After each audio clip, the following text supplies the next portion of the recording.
Hi, ഇന്ന് നമുക്ക് Sharjah shake ഉണ്ടാക്കാം. ഷാർജ ഷേക്ക് ഉണ്ടാക്കാൻ ആവശ്യമായ സാധനങ്ങൾ ആണിപ്പൂവൻ പഴമാണ്, പഞ്ചസാര, പാൽ കട്ടിയാക്കിയതാണ്, ബൂസ്റ്റ്. ഇനി നമുക്ക് എങ്ങനെ ഇത് തയ്യാറാക്കാമെന്ന് നോക്കാം. ആദ്യം തന്നെ മിക്സിയുടെ ജാറിലേക്ക് പഴം പൊളിച്ച് നന്നായി ചെറുതാക്കി മുറിച്ചിടുക.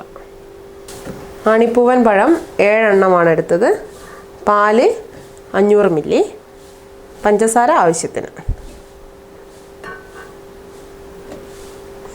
പഴം ജാറിലേക്ക് ഇട്ട ശേഷം നമുക്ക് പാൽക്കട്ട ജാറിലേക്ക് ഇടാം.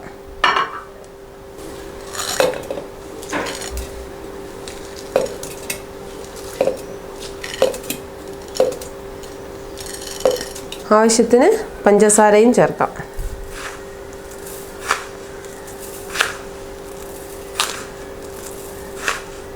എന്നിട്ട് മിക്സിയിൽ അടിച്ചെടുക്കും.